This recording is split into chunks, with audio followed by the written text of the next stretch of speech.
Hello everyone, welcome back to my channel. For those of you who don't know me, my name is Lena and I make college and book related content here on YouTube. And today I will be sharing with you all my April wrap up.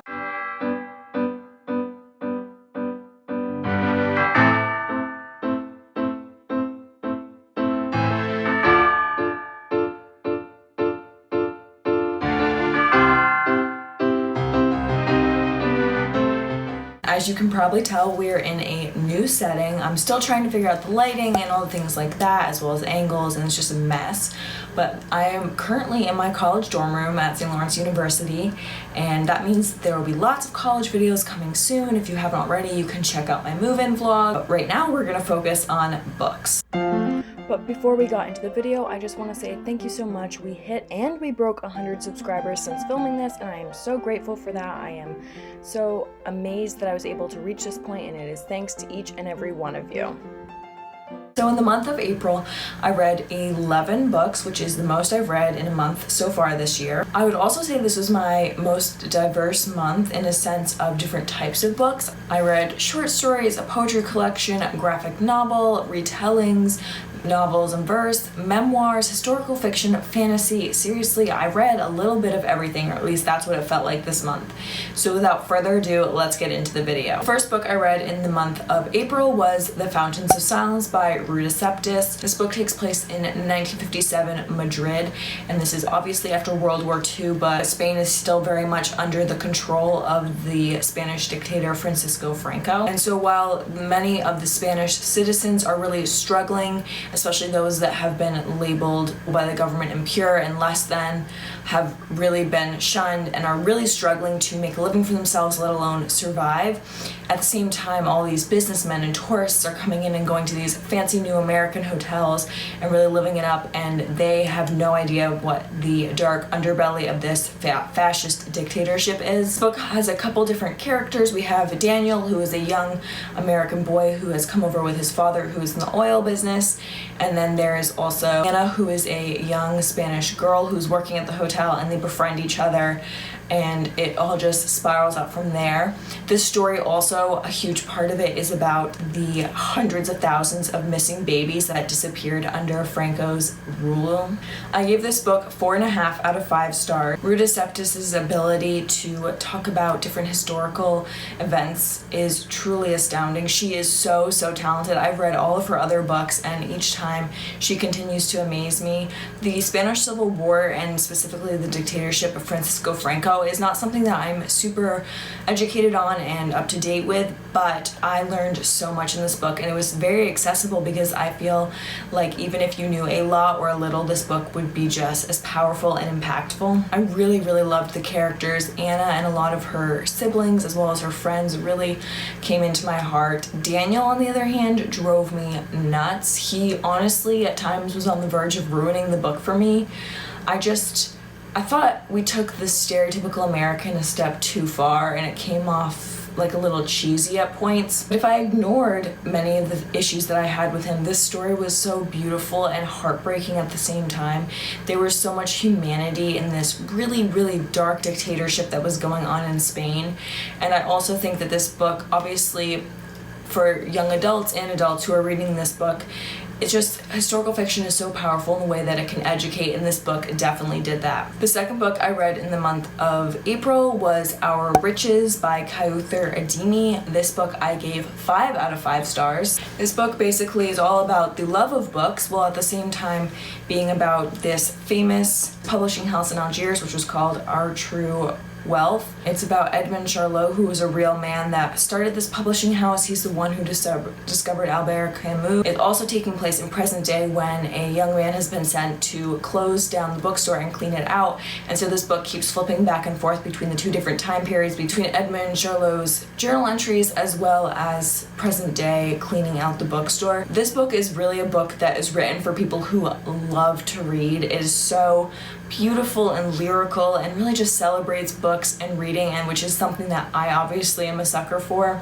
I also really found it fascinating to read all about the publishing house as well as the Algeria and France relationship that was formed when France colonized Algeria, and then as it started to fall apart, post-World War II when the Algerians began to fight for independence. The third book I read in the month of April was The Black Flamingo by Dean Atta. This book is all about Michael, who is half Jamaican and half Greek. He feels that he's not Greek enough and that he's not Jamaican or black enough. He really struggles with his identity, and eventually he comes out as gay, but he continues to struggle with who he is as a man. And when he goes off to college, he discovers the world of drag, and this really changes his perspective on life. This book, 3 out of 5 stars. This book is written in verse, and well, I was really in love with the cover of this book, and I also thought that it would be an interesting read. I was kind of disappointed with Michael as a character. I found his voice to be somewhat lacking and contrived. It just all seemed so set up to me and staged, and I wasn't really sure where that was coming from. I didn't know if it was coming from the verse itself, and maybe this book should have been written in prose, because I think it might have helped with development and overall fullness and roundness of the characters. Just overall, it seemed pretty mediocre until the end with the last poem. The last poem by itself was enough to publish this book. It was so beautiful and so powerful. I definitely recommend reading this book, even if you're not sure if you're gonna like it, because the last poem really, really is worth it. I just think overall maybe this book wasn't for me. Maybe I wasn't the intended audience. I just didn't really connect with this book, and I was not really impressed by the actual writing. That being said, I did think it had some pretty important messages, and obviously, as I've said a few times now, I really liked the last poem. The fourth book I read in the month of April was Almost American Girl by Robin Ha. This is my graphic novel read of the month, and it is all about Robin, who moves from South Korea to Huntington, Alabama. It's supposed to be a temporary trip, but when she gets there, she finds out that her mom is actually getting married. She's torn away from her old culture, her old friends, her old school, her old life, and is forced into this completely foreign world that she has no idea what she's supposed to do with it. She's obviously very upset with her mother, and she's struggling to figure out what to do with her life and how to handle this. I give this book 4 out of 5 stars. I am really not a graphic novel person. I try to like them, and I can appreciate the illustrations as well as the words and the way they work together, and it strengthens and adds to it. It's also a memoir, so obviously when this is adding to her story and it's part of her identity, her ability to draw and add that to her story, I think that's so important. But I just don't love graphic novels. That's probably why it wasn't 5 out of 5 stars for me. That being said, this book offered wonderful discussions about culture, the way that Robin viewed American culture when she first came here, and then the way that when she went back to South Korea eventually and saw that culture, she had a completely different view of that culture than when she was a young girl growing up in South Korea, and I just think it offered a really nuanced perspective of culture and the way that it shapes and forms us. I was also fascinated by Robin Ha's mom. Her mother faced so many different challenges, and she really just tried to do the best that she can, and I think this is just a reminder that parents often try to do the best they can, even if it doesn't always seem like it, and I just really found her story to be so important. And of course, a bonus, there was a character named Lena, which I had no idea until I got there. Lena wasn't actually the nicest character, but she was there, same spelling and everything, so that was great. The 5th book I read in the month of April was The Joy Luck Club by Amy Tan. This book features 4 mothers and 4 daughters who are living in America. The 4 mothers were all originally from China, and they immigrated to the United States for various reasons after World War II, and they raised these 4 daughters. The 4 mothers used to play mahjong every week, and then when one of them dies, one of the daughters is voted to take her place, and when she shows up at the mahjong game, she realizes there's a secret that her mother never told her. This book alternates between perspectives the whole time and weaves in and out of pre-World War II, post-World War II in China as well as in the US. I gave this book 4 out of 5 stars. I read this book for the mother-daughter relationships, and I was not disappointed in that front.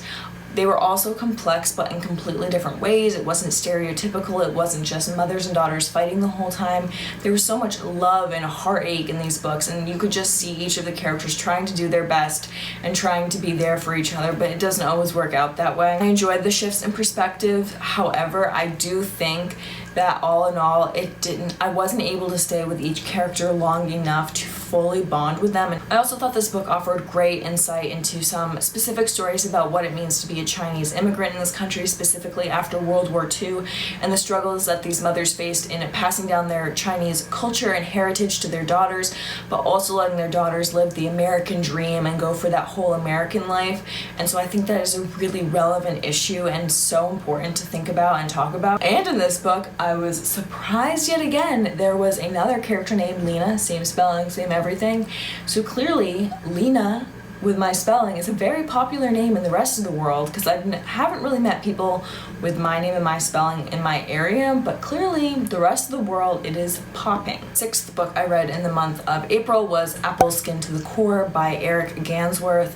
This was another memoir, and this one was written in verse. Eric Gansworth tells his story about being part of an Onondaga family living in the Tuscaloosa land and growing up in that, and then the legacy of the horrible boarding schools that the government set up for indigenous communities to wipe out their culture, and the impacts that had on his grandparents and beyond. I gave this book 4 out of 5 stars. This book was very upfront. Eric Gansworth came out immediately and said that this book was not for people like me, which I thought was so brave and powerful. Even though this book wasn't written for me, I really did enjoy it. I learned so much about the horrible legacy of these boarding schools and the systematic actions taken by the United States government as well as other governments around the world to completely eradicate and destroy indigenous culture. At the same time, this memoir showed the strength and resilience that these communities shown, that they were not able to be beaten down and destroyed by the government, and that they were able to come together. I think that was a very powerful part of the story, and I also think it was interesting in reading Eric Gansworth's own journey as he tried to find his path in this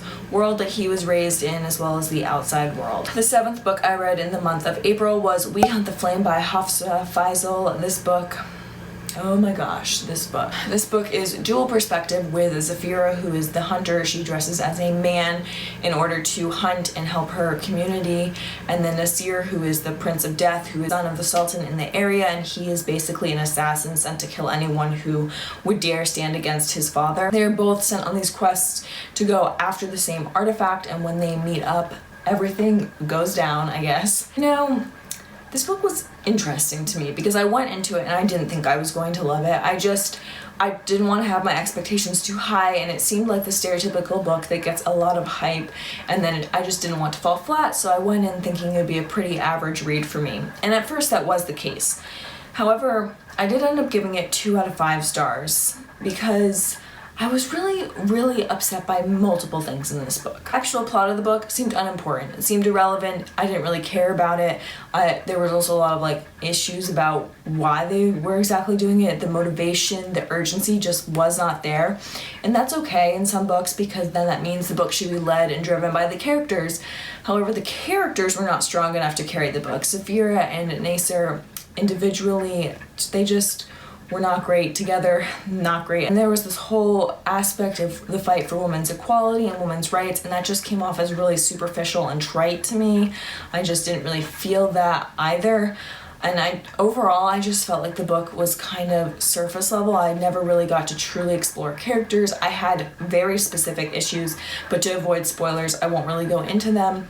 I just was disappointed with this book more so than I thought I was going to be, but at the same time, I'm glad I gave it a chance, because obviously I can't talk about books if I've never read them. The 8th book I read in the month of April was An American Sunrise by Joy Harjo. This was a poetry collection, and it ranges a huge span of history, going in and out of present day, and then historical, personal experience, and obviously textbook information that you could be read. This book, 4 out of 5 stars, with the caveat that maybe if I had more time to read it, I would have been able to give it a higher rating. I wasn't completely sure, because I read this book right before I was about to go to college, and I had to leave it at home because it belongs to our library, so I didn't really have time to dally with this book. That being said, Joy Harjo's ability to weave the past and present was beautiful. Focus on the Trail of Tears I found to be really important, because it kind of pulled the whole story together and added an anchor point. I also was really impressed with the way that Joy Harjo was able to emphasize the hope and vitality in the indigenous communities. Again, similar to Apple Skin to the Core, she was able to really show that these communities have pulled together and weathered horrible horrible storms and actions taken by the US government, and I really, really appreciated that. I also found the writing to be very beautiful and the whole collection to mesh really, really well together. The 9th book I read in the month of April was Liberty by Caitlin Greenidge. This book was my book of the month for April, as you can tell. All about Liberty Sampson, who is a free black girl living in the North pre-Civil War. Her mother is actually based upon the first black female surgeon in the United States, and her mother really wants Liberty to go to medical school, but Liberty is really struggling to find exactly what her path is for life. Eventually she ends up marrying this young man, and they go off and live in Haiti together. Liberty continues to struggle with what exactly the meaning and the purpose of her life is. I gave this book 4.5 out of 5 stars. I rounded it up to 5 because honestly the Goodreads rating for this book is way too low. I loved this book. I thought that Liberty as a main character was so great to read from. I thought that she was a really strong character, and even if I didn't agree with the decisions or thoughts that she had, at least she was consistent, and at least she was complex and nuanced and just interesting to read from. I also really liked reading about her fight to understand what freedom truly means. This is obviously a play on her name, but it was all about what exactly freedom means, because even though she was born a free black woman living in the United States, she doesn't have the freedom that her maybe white female counterparts do have. This book touches very important themes like racism, colorism, sexism. I thought the discussion about colorism was especially strong in this book. Liberty has significantly darker skin than her mother and many other individuals around her, and she is treated differently because of that. My one issue with the book, which is why I subtracted half a star, was Emmanuel's character, who is her eventual husband.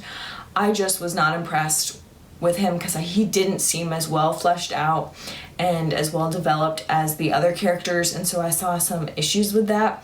But overall, I really enjoyed this book. It offered a great perspective into pre-Civil War United States as well as post-Civil War Reconstruction era, both in the United States and in Haiti as well. The 10th book I read in the month of April was Candide by Voltaire.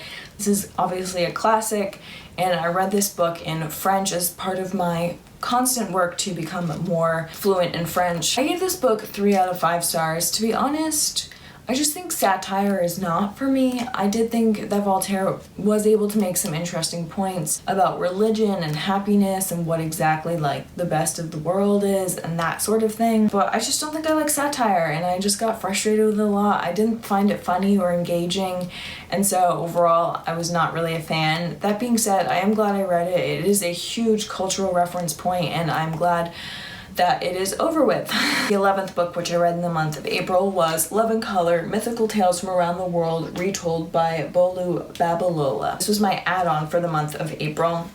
This book is basically an anthology of short stories which are based off of different really old myths from around the world. These myths range from Nigeria, Persia, ancient Egypt, Ghana, Senegal, Greece, Lesotho, China, Mesopotamia. There's a huge range within this book. Specifically not Western parts of the world, which was so great to read from. I gave this book 4 out of 5 stars, though it's 5 out of 5 stars for the cover because I am in love with this cover. I'm not always the biggest fan of retellings. In fact, I kind of hate retellings for the most part, but I did not hate the retellings in this book. I found them so original but obvious in the way that they were connected to the original story, and I found them so engaging, and I really enjoyed the characters. I enjoyed that the way that women were placed in the front and center of each story, that they were able to control their own story. These myths were often typically dominated by men, and women were not portrayed in the most positive ways or even realistic ways, and so I really appreciated the way that the author was able to bring women to the forefront and really make it about them. This is also a book because they're short stories, and I typically am not a huge fan of short stories. I just found it therapeutic in the sense of I knew what was going to happen, how the romance was going to culminate. I didn't know exactly how it was going to happen, but I just knew that it would by the end of each story, and I just really loved that. It was comforting, it was almost therapeutic to me, and it made the read that much more enjoyable. That being said, I've heard people who've read this book straight through were not able to get the same enjoyment out of it, and I definitely would read a story, put it down, go do other things, come back, read another story. So it did take me a couple of days to read this book, but it was definitely worth it, and I just really love the stories about love. So those are all the books I read in the month of April. I will definitely not be reading as many books in the month of May, but I'm excited to see what I can get to. If you haven't already, you should give this video a like and subscribe. If you have any book recommendations or questions, feel free to leave them down in the comments below, and I will see you all next week.